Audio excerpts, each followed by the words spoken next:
shout out to our sponsor this week, IKO. I actually have IKO Dynasty shingles on my own home. I've been recommending them for years because they are tough, reliable, and they look great. They're heavyweight, which really helps with the wind. And they have a Class 3 impact rating, which is the standard a lot of insurance companies are looking for. Plus, the color options are great. If you're planning on a roof project, ask your contractor about IKO Dynasty or find a certified IKO Roof Pro at directory.com.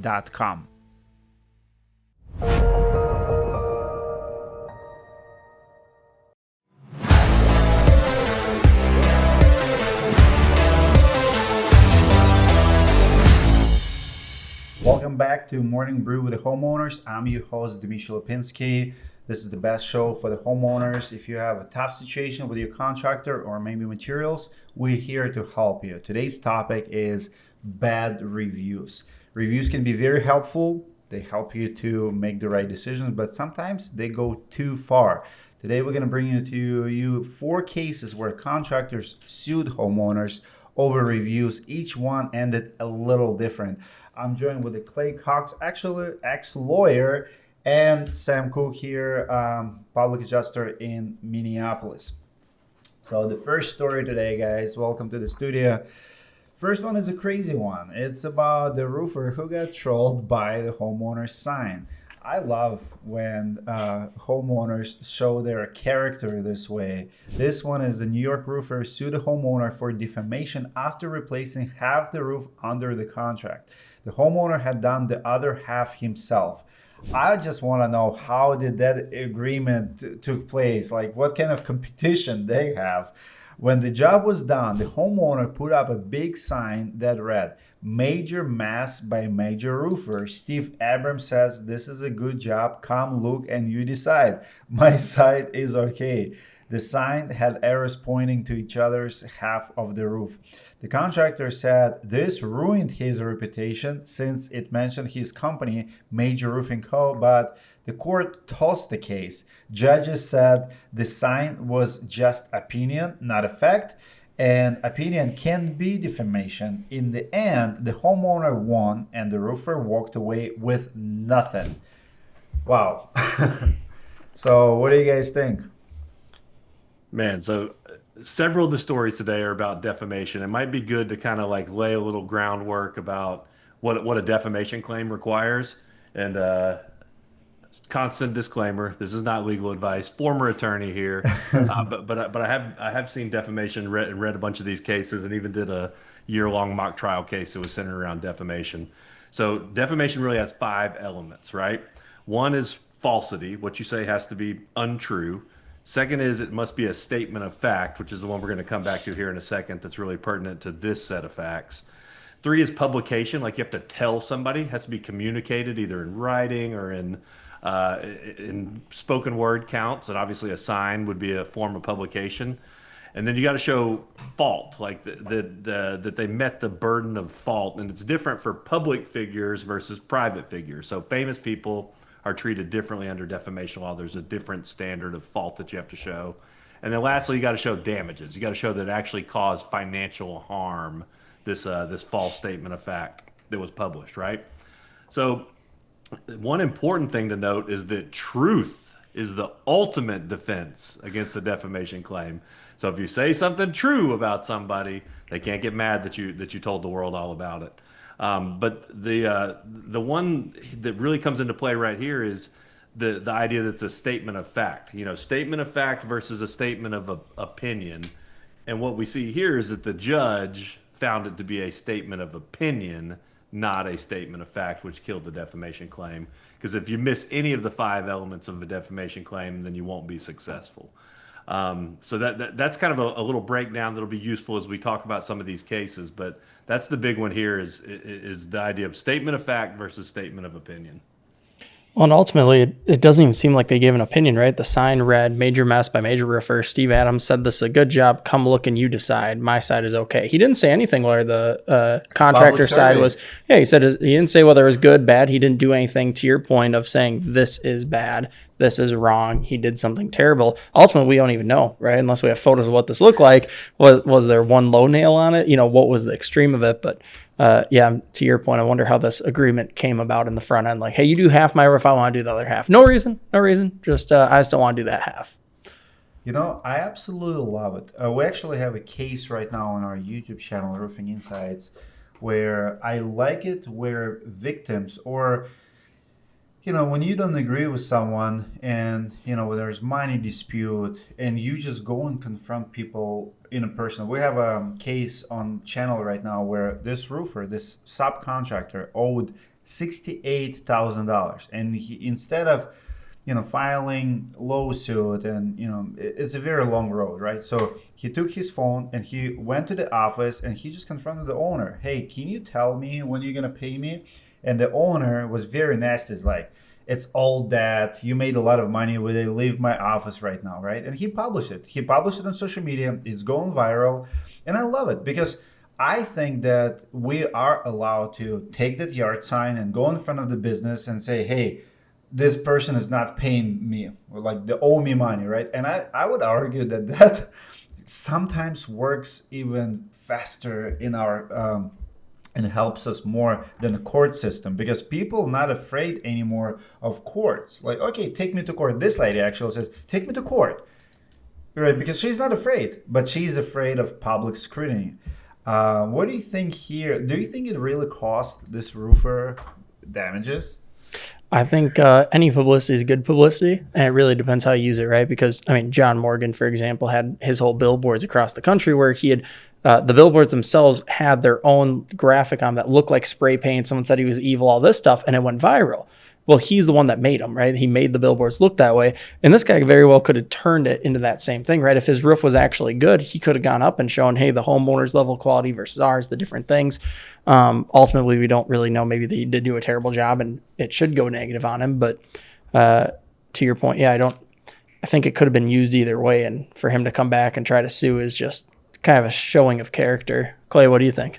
I do think that the way that you respond to it either gives air to it or kind of like deflates it, right? When you as the person who's the sign's written about you and you react in a negative way, I think that almost lends more truth to the statement than anything else. But I do agree, Dimitri, like the public response and the quick backlash seems to have a much greater effect than the court system. What quietly happens behind courtroom doors generally doesn't get out to the public. A lot of times these things aren't covered by media. But dude, you throw a big sign up next to the highway where everybody in the town that drives by can see it. That seems to motivate action much more than the legal system these days. And certainly in the age of social media where posts go viral, it's not just seen in your town, it's seen potentially across the United States, across the world.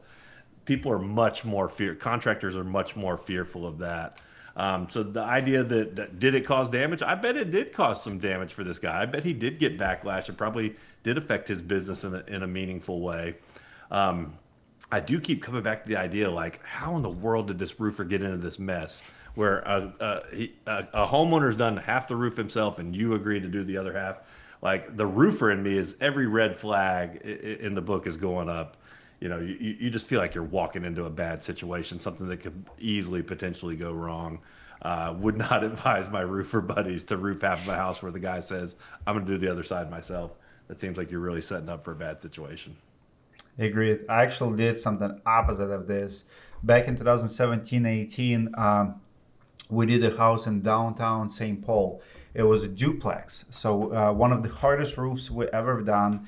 It was Atlas shingles, historic district. So we re-roofed it, and then we got paid at the end. But one of the ladies who were, I didn't even deal with her during because I mainly deal with a couple who were living on the left side, and the lady who was living on the right side was a Yelper. So she wrote like 75 Yelp reviews. So she wrote us 1-star Yelp review. You know what I did? And this is my advice to everyone. If you want to receive an end of a negative review, play with it. It's their playing field, write review back. But what I did is I went and I filmed the video in front of the house. So her review was, they installed a bad roof. Multiple roofers told me that. Time for BBB review or something. So I stand in front of the house. I said, I received this review from this roof, and I flew my drone around and I read the review. And I said, I challenge the homeowner and any roofer in town to come and inspect this job. I challenge, Atlas sign off on this. It's one of the best roofs in this area. You will not find any problems. And the problem they have, it's a historic district roof. So you cannot alter any design. So you cannot add insulation. You cannot pretty much do any openings. So in the wintertime, they have condensation. They have a frost underneath. Nothing to do with the roof. So I explained the problem. I said we're not allowed to touch it. I can't even pull a permit for it. So if anybody can tell me what's wrong with this roof, you're welcome. And I uploaded to YouTube, Storm Group Roofing YouTube channel, and I commented on that review as my response. So if you go read 1-star reviews, like response from the from the homeowner, from the business owner, and you'll see the video there. So sometimes you have to answer, and you can be playful too. When we come back, we have a crazy story how a contractor sues his own friend over bad review on Angie's List. Don't go anywhere. Are you stupid and think you need a new roof? You don't. You just need Go Nano. Really? Your roof has been left battered from years of hail damage, granule loss, and other random threats. That's just Ned. Hey, you tell your dog not to piss on my plants! Don't worry, Ned, he didn't. That was all me. Yeah, I thought it was you, one of your stupid kids! Go Nano uses nanotechnology to strengthen your roof from the inside out, slowing down aging, protecting it from UV rays, granule loss, hail damage, and extends the life by 15 years. Guaranteed. 15 years. It's pretty good. It's longer than any woman's one been willing to stick around with me. Other companies use soybean oil or bio oil and only offer temporary protection. Go Nano protects you at the nanoscale. So you don't have to buy a whole new roof? No! That would cost you thousands. Go Nano can extend the life of your roof for 85% less than a new roof. Well, that would leave me a lot of money for that moat I want to build. Oh no, not a moat. If anyone tried to get to your house, it would very briefly slow them down. Stay on your side of the road. A roof without Go Nano is like a car without seatbelts, or a castle without a moat. Get smart, get Go Nano. And we are back discussing reviews, how they affect our life, relationship with the contractors, and what happens when someone sues other party over the review. Next one is a contractor who sued his friend over a bad Angel review. Sam, what's the details? It's a spoiled friendship. So Jane Perez hired her old high school classmate, Christopher Dietz, to fix up her townhouse. She said the job was a disaster and refused to pay. Dietz sued for non-payment, but the court threw it out when he couldn't show itemized receipts. Very bizarre. Then Jane goes on Yelp and Angie's List and posts 1-star reviews. She said his work was sloppy, unfinished, and that jewelry disappeared while he had the only spare key. Dietz sits back with a defamation suit and says the post lost him $300,000 in business. He also posted replies online accusing Jane of stealing his services. The case went to trial after 5 days. The jury ruled both sides had defamed each other, but nobody walks away with the damages. That's something what parents say to the kids. You're both guilty. You're both punished. My That's kids what I are was funny. thinking about. It sounds like a dispute between my children that goes on and on and on, and finally we throw our hands up and say, you know what? I don't even care. That jury listen to this this flame war for 5 days in court and said, we're sick of hearing about this. You guys go away. So funny. Do you think it's the big factor here for that is because they're friends and there's probably a lot of drama? It's like broken relationship. It's like you know each other for many years. It's not like, there's no like clear victim here versus clear, offenders. Like you were friends, relationship went wrong, and we're not going to side with any one of you. What do you think? Yeah, it definitely does feel like kind of the personal drama fed into the business drama here, and also there's just so many little funny facts, right? Guy got a spare key to the house, which normally you probably wouldn't let a contractor do, but because they're friends, I'm going to give you a spare key. All of a sudden, jewelry goes missing.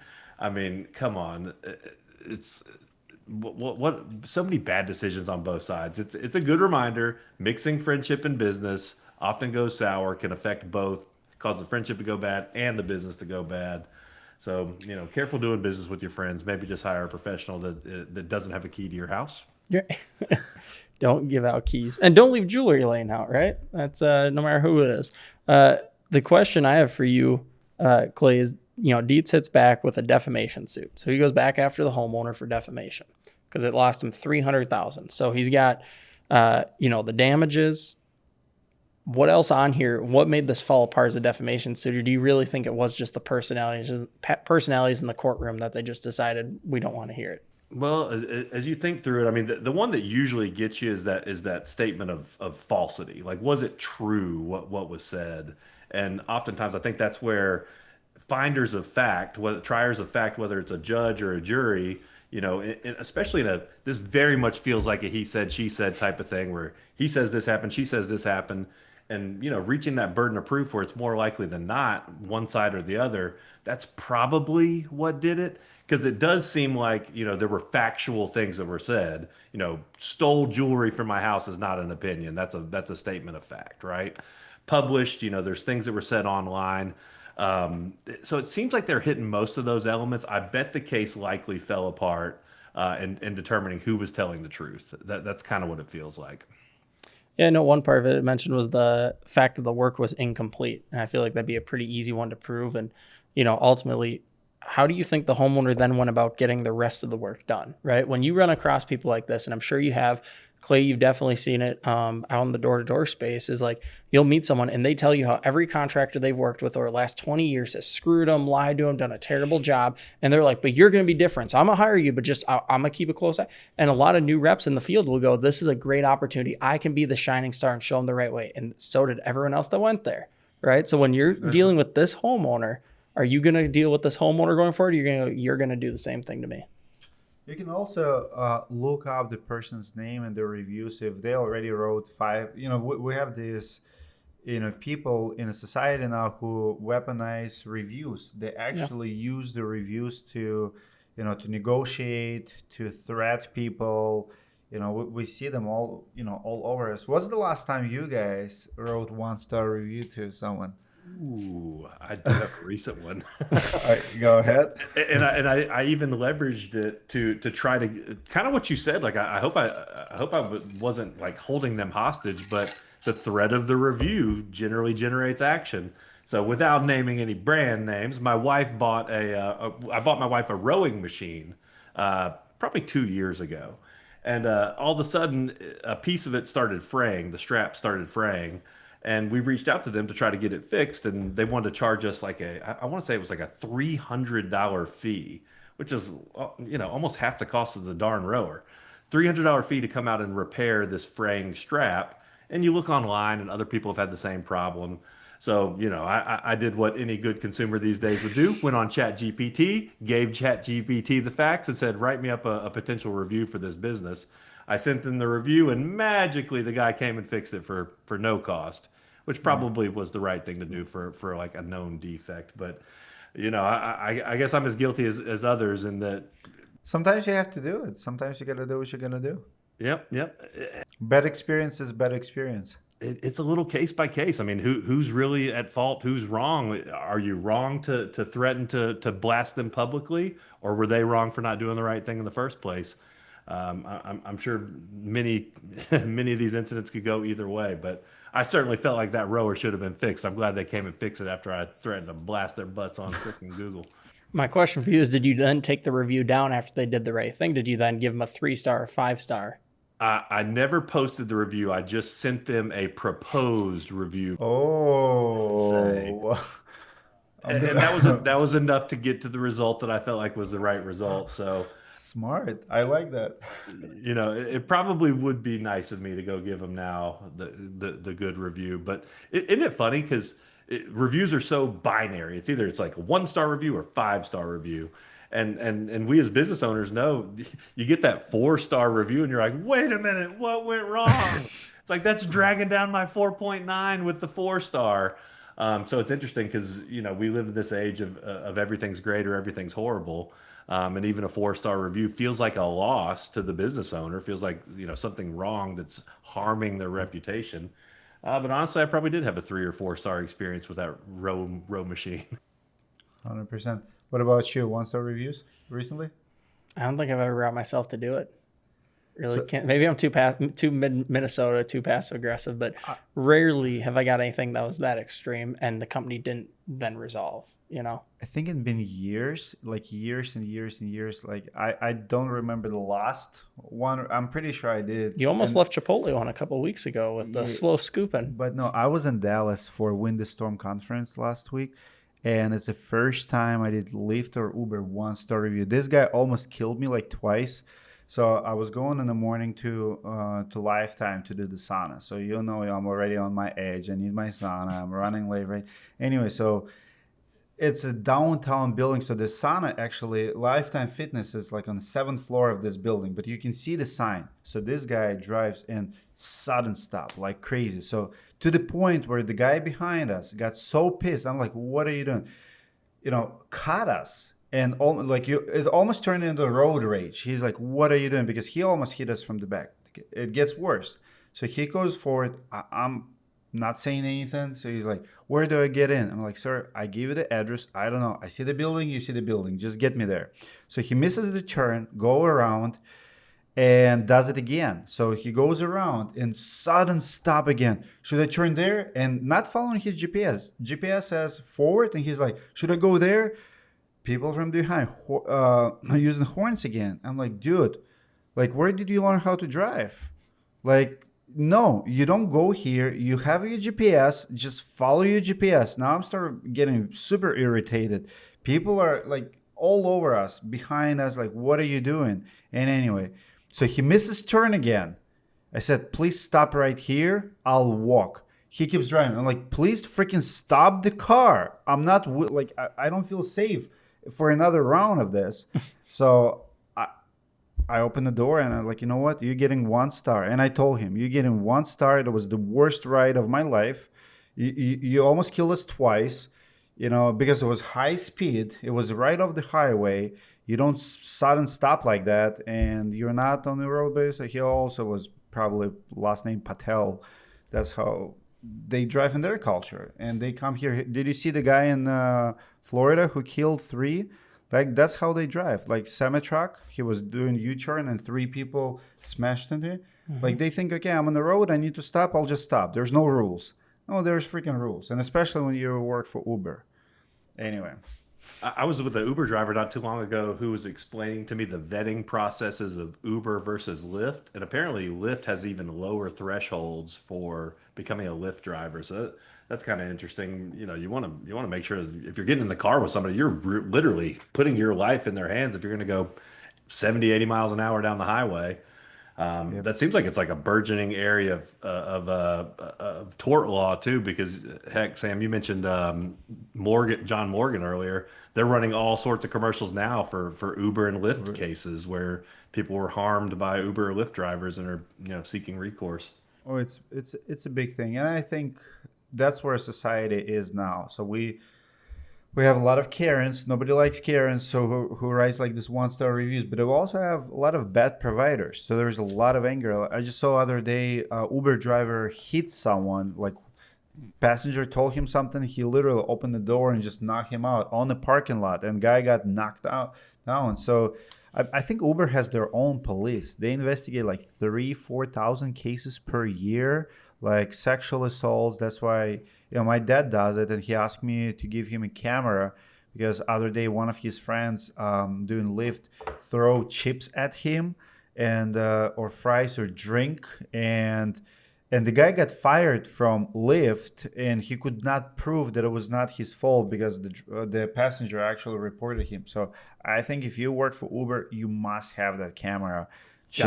Yeah, you got it. I would never work for Uber without one. Video or it didn't happen, right?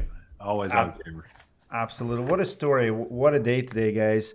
We're going to take a short break. When we come back, we will bring you another case about contractor suing homeowner for defamation. Do not go anywhere.